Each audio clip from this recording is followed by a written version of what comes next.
So if it's coming up to the 3-month time limit to lodge a claim at a tribunal and it's less than 2 weeks to that point, then we say it's not really pre-claim conciliation. But if we've got a number of weeks, then yes, we'll do it. And it must be the same person in Acas who deals with the one case. You can come through to any conciliator who deals with pre-claim conciliation. If it's then a further claim is lodged, what we do in Wales was we reassign it to that same individual conciliator. And the contact is through the Helpline. Or you can phone us direct, if you would find that more beneficial. It might not be us dealing with it, because depending on how many cases we have allocated, it might be somebody else within the Wales region. Yeah. But the vast majority are through the helpline.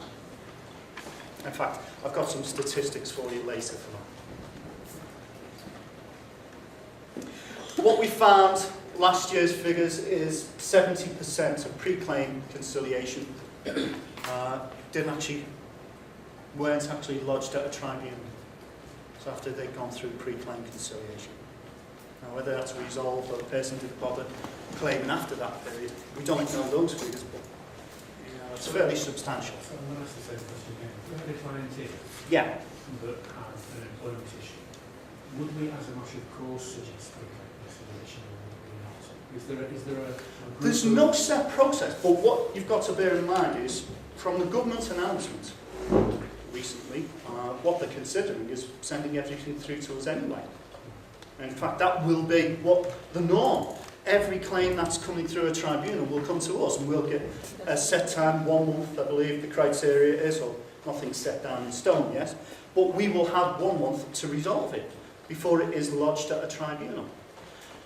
If you feel, and the benefits are to pre-claim conciliation is, I find, especially with existing employment relationships, or they don't want to sour, even if they've finished work for them, they don't want to sour a relationship, whether it's for references and so on.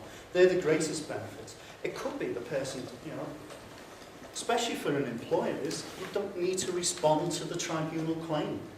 Even responding to the tribunal claim has an expense to you, whether it's time, efforts, or even employing. So the whole pre-claim conciliation in the word of mouth, there's no forms to fill in?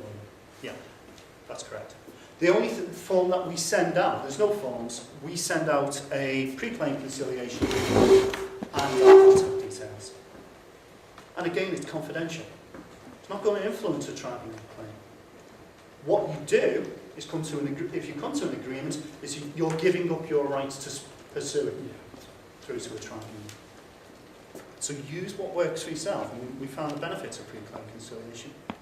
Especially if it's less, it's rather than getting that, here's our claim, through the door, you've done this, you've done that, you've done that. If you can do it over the phone, you tend to find it's less antagonistic to the parties. The barriers don't go, yeah.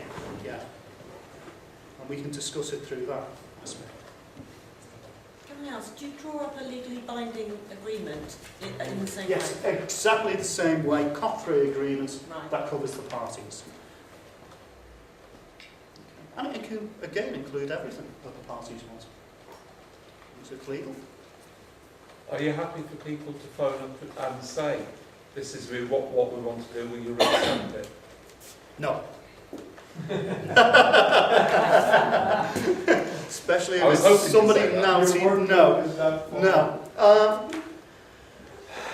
Not for pre-claim, not for conciliation. We don't rubber stamp agreements.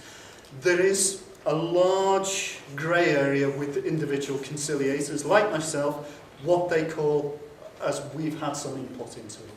Some people want a lot of input, some people say, well actually, if you keep me in the loop, and as long as you come to me and you've kept me in the loop all the way, then I'm happy to go through the COP3 process. Because sometimes it gets into a bit of a contest between solicitors and you don't want to be involved. Because one's making one accusation there, and in the end you just say, right, look, discuss it between yourselves. If you can come to some agreement, I can then look at the wording for you. I was just thinking if it was if employers were trying to use it as a way of getting out of their responsibility to... You mean like a compromise agreement? Yeah, for compromise agreements, yeah. If we discuss it with the parties, that can be an aspect of it, yes. You know, as long as we've got involvement and the parties are happy with it, yes. You know, but they've got to make an indication that they would lodge a claim at a tribunal.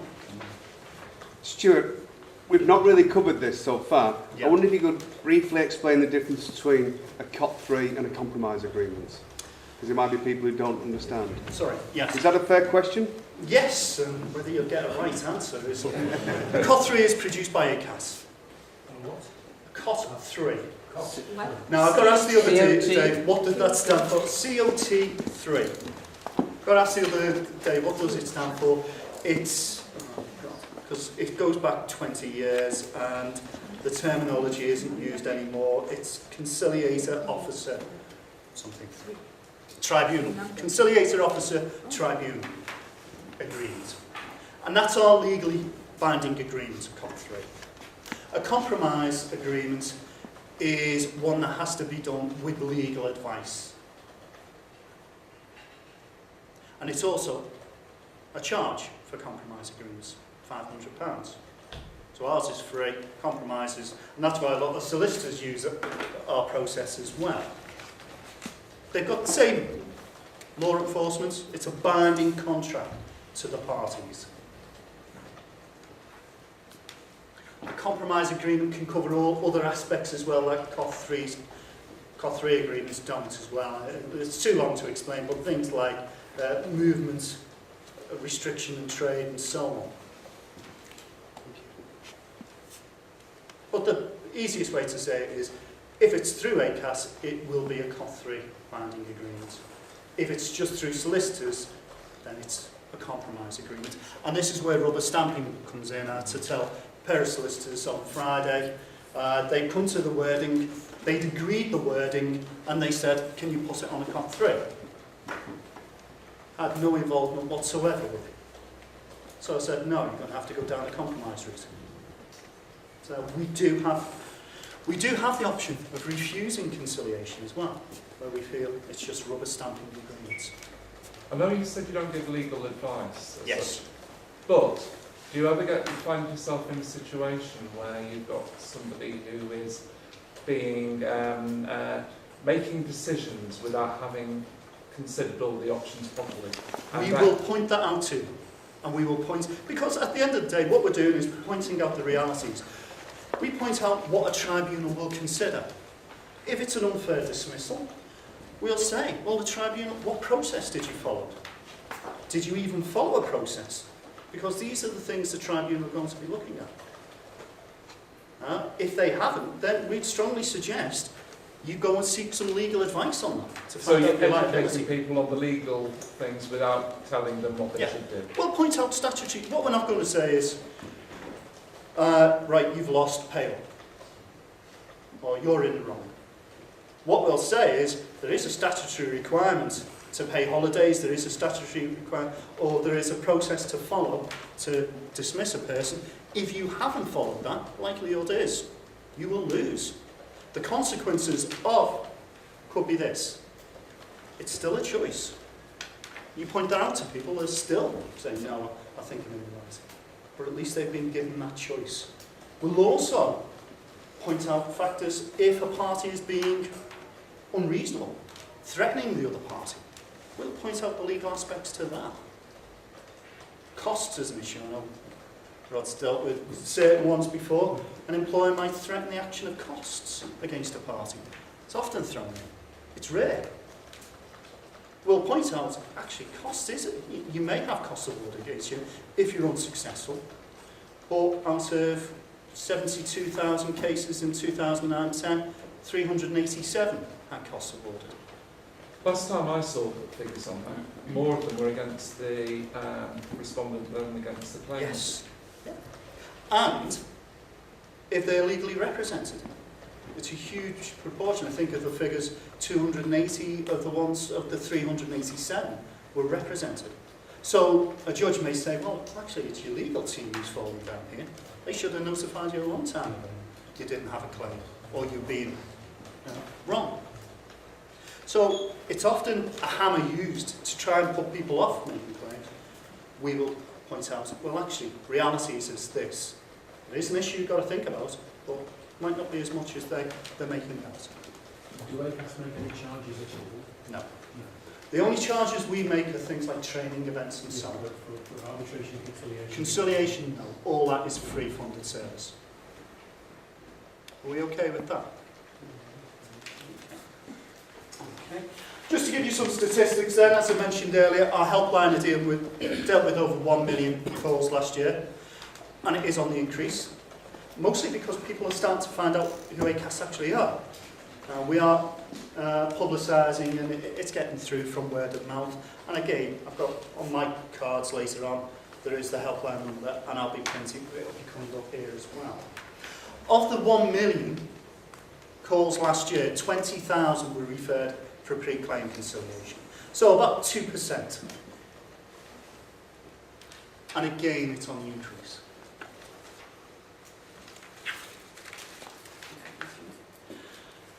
These are slightly old figures, but just to put in perspective, 87,421 cases were received from employment tribunals for conciliation, which was an increase from the previous year.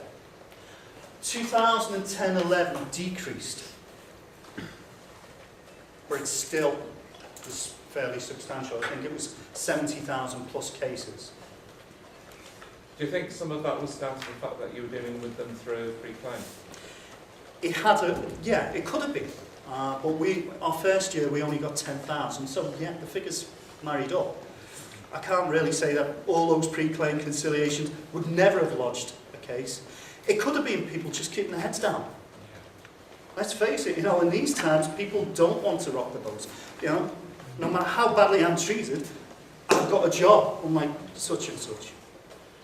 The flip side to it is we always give both sides. Is the flip side, we are living in a more litigious society.